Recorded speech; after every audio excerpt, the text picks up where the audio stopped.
Good morning, world. Today we're back on the road, and I'm sad and happy to say we're going to a destination which touches my heart. Sad because it's a memorial, and happy because paying tribute to people who sacrifice so much is a very important part of living. So we're off to the National Memorial Arboretum. Arboretum suggests, for those that don't know, it's more like a park, and we're basically going to visit this place and pay our respects. I want to point out that this place doesn't only pay tribute to those that fought in the First World War, the Second World War, but basically anybody who lost life in a war, and it pays tribute to both British citizens and so many that fought for Britain that weren't even nationals.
This is the chapel at the Arboretum. It's, from my understanding, and I think my understanding may grow as I wander through this area, it's in memory of people who have passed away in wars. And we all know wars are futile and wasteful, but when the call to arms comes from your country, I guess some people have no choice because they're in the army already and they're committed to defending their nation. But that's another debate of whether military action is actually worthwhile or not. So this is the Arboretum. So it's an Arboretum in layman's terms is more like a park. So we'll just wander around, show you around, and maybe talk in more detail.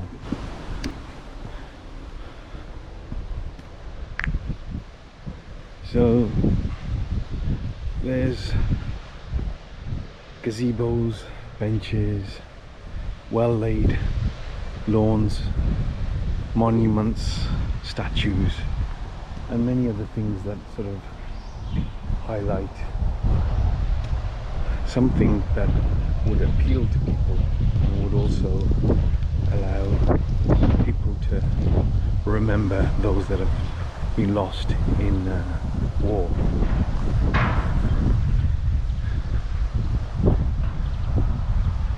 There's something serene and peaceful about this place. Obviously it's a memorial, and memorials aren't meant to highlight excitement and I don't know, allow the spirits to wail and screen. It's more a somber occasion, and I think that's what you feel when you walk around it.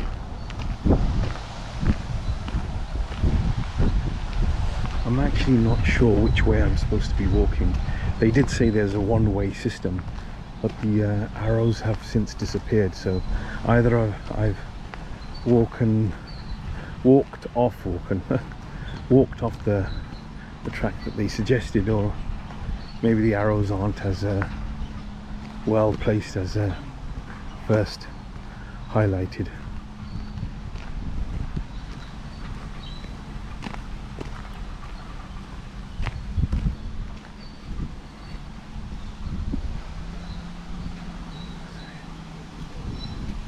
Wow, that's quite profound.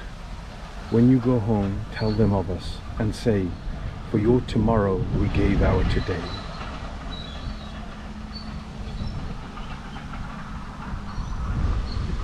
It's kind of sad. I'm feeling awashed with emotions.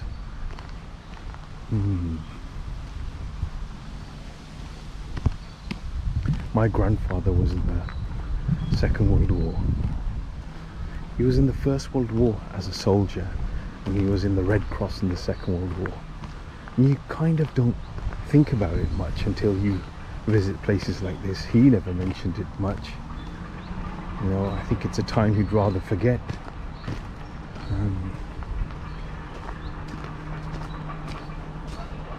Well, the path ends here, so does that mean I have to walk on the grass? I can see benches, so it must be a path I can follow. These are train tracks, or parts of train tracks that existed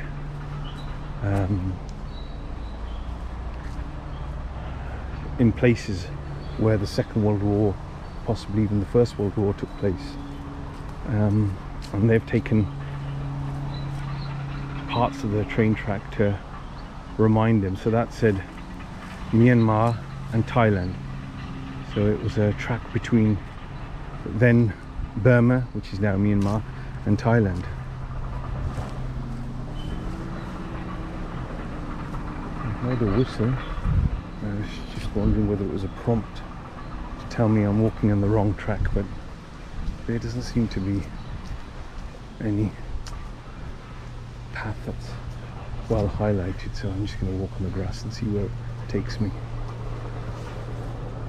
But the wind's blowing hard, but I just wanted to show you the sky because it is glorious, and I'm not sure if the wind will make the clouds more disparate and disperse them, or force them to collate and therefore bring rain.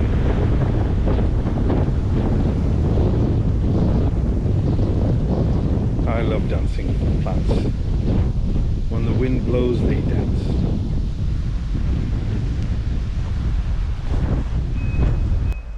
You know, I can't help but stop when I see flowers. Glorious flowers.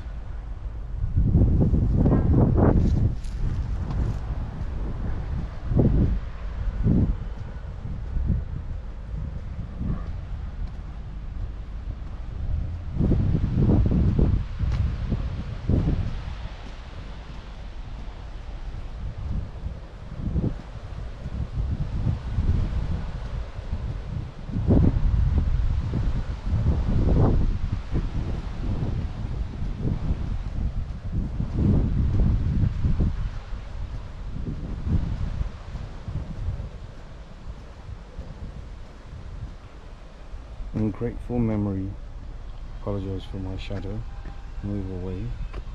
In grateful memory of the men and women of the Royal Ulster Constabulary, GC, who laid down their lives in the cause of peace in Northern Ireland, 1922 to 2001.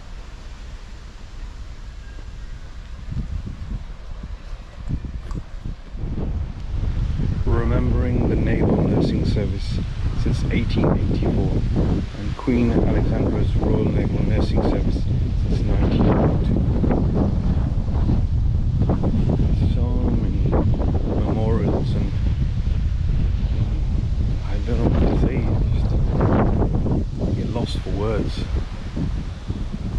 so many memorials. Imagine how many people died.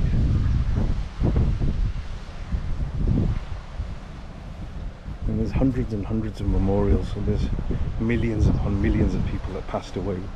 And it's very timely, because right now we're going through the pandemic of corona, and many people are frightened, and so many lives have been lost, especially in Britain.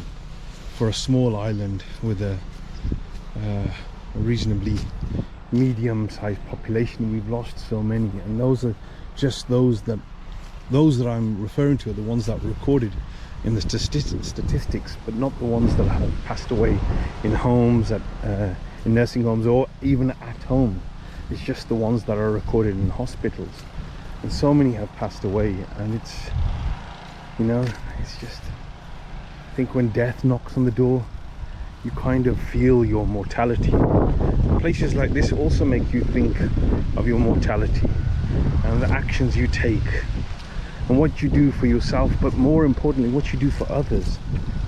So I think if anybody with any powers can do something about this, but I think this should be part of the national curriculum, and children, possibly even on a yearly basis, should get a day trip to this National Memorial Arboretum, a memorial hidden within a forest. And this forest is quite unique because each tree is lined up, and some of the trees have memory placards in front of them, and some of them do not. And I wonder whether people, when they have loved ones and they can clear that their loved ones fought in a war or gave their lives, can offer details to the Arboretum, the National Memorial Arboretum, and then they put a placard in front of a tree once they have some proof. I'm not sure how it works, because there are some trees that are highlighted as a memorial, and there are trees that are just sitting there with nothing.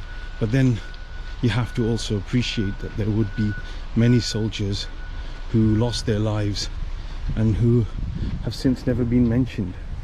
So maybe trees with nothing, no placard, represent those soldiers who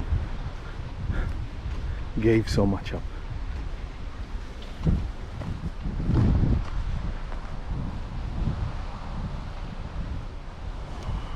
This is quite a powerful marble block. It states, in celebration of the centenary of the Women's Royal Army Corps Association, 1919 to 2019. And I think lots of people forget that there were a great deal of women who fought or served their countries in wars. And dare I say, what I'm about to say may not be politically correct. War is war, and when life is extinguished far too early, it's sad. And obviously a memorial to those people who gave up so much has to be something that you have to admire. Well, I certainly do. But what's sad is there's death on both sides, and obviously most countries they celebrate the people that died on their side. But I just feel quite sad that so many people die, period.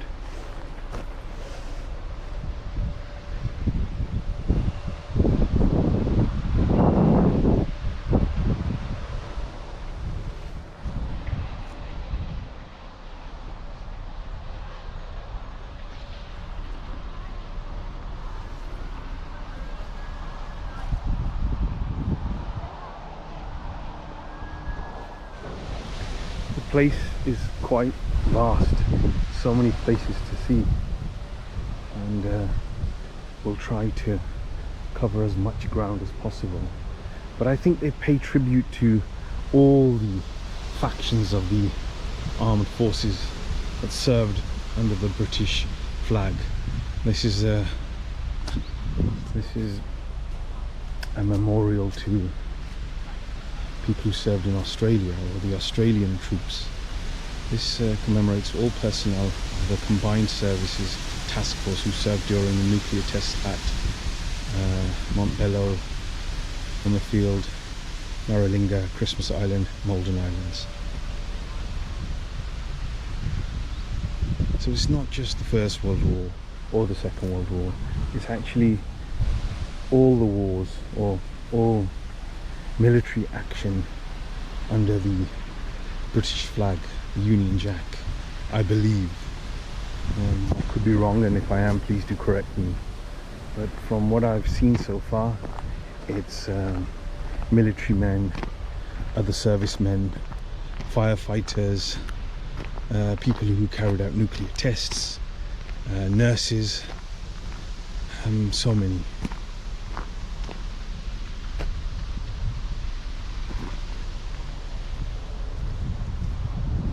I think when you come here, what happens is, hopefully for a long period of time, but definitely a short period of time, you feel in a deep state of melancholy, and thought provocation is so strong, and it should be.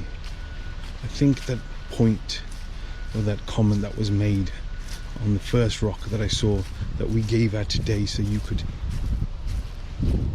enjoy your tomorrows, I think that carries so much weight. Very powerful indeed.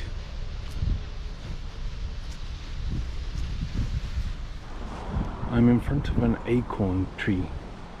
I'm not sure what the actual name of this tree is, but we call it an acorn tree because of these acorns. And it's kind of symbolic of this place, because they were the trees that dropped everything so that the acorns could carry on flourishing, which is us. If you think about the people who lost their lives in war, and that's a placard of "We gave out today for your tomorrow." It's like a tree. A tree gives away its roots, its trunk, its branches, so that the acorns can carry on, bring about more trees.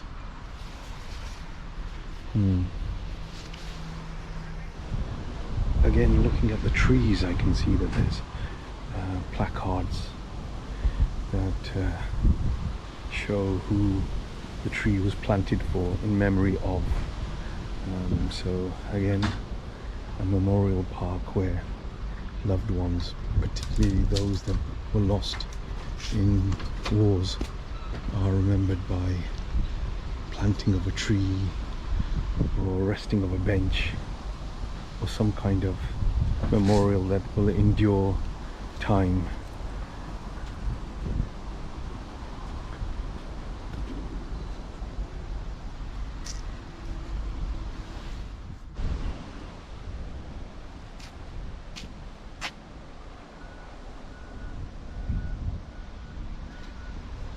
We will remember them.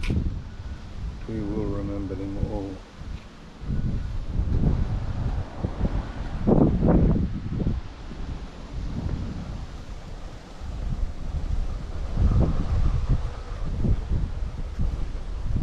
Alas, my time here is coming to an end, and I will head in the onward direction. But I hope you've enjoyed this little visit to the National Memorial Arboretum. There is a memory for so many. It's not just British. I believe it's anybody who fought in wars which had the British flag over them. So this would include African troops, Indian troops, Burmese troops, Egyptian troops, so many troops, because remember, the Commonwealth stretched so far and wide. And I think sometimes we forget that so many actually fought for Britain who didn't have British citizenship, and for them I take off my hat once again. And then there's this statue or statues that speak thousands upon thousands of words. Child with his mother,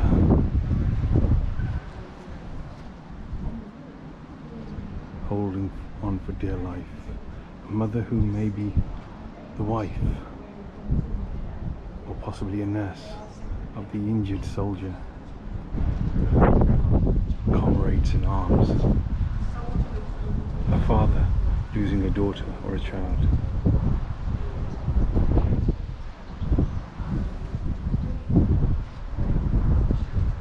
And then on the ground there's shrapnel and remnants of bombs and fallen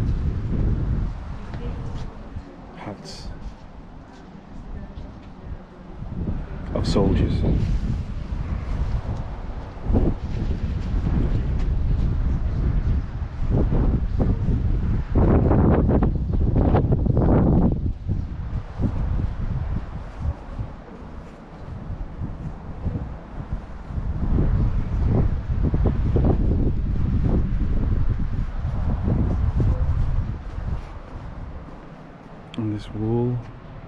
And this wall just has names upon names upon names, and I imagine these walls aren't sufficient enough to record everyone. These are people who have been recorded. I guess if you had a loved one that was recorded on one of these walls, it may give you some solace, some peace. Okay, now we're heading back. See you soon. I was about to walk off to where my motorcycle was parked, and I saw this monument. And it's a fantastic monument dedicated to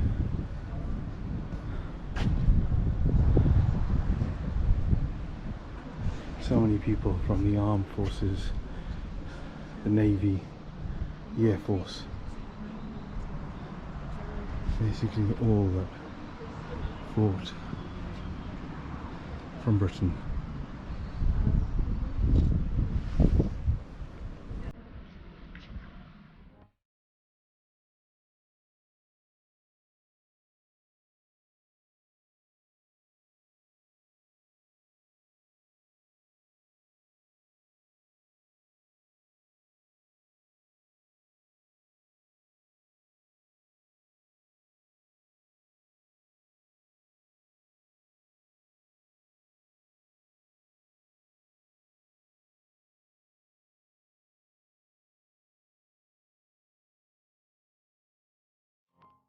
So it's time to head home.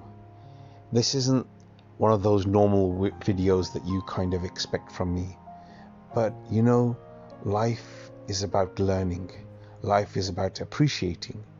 And life should be about remembering.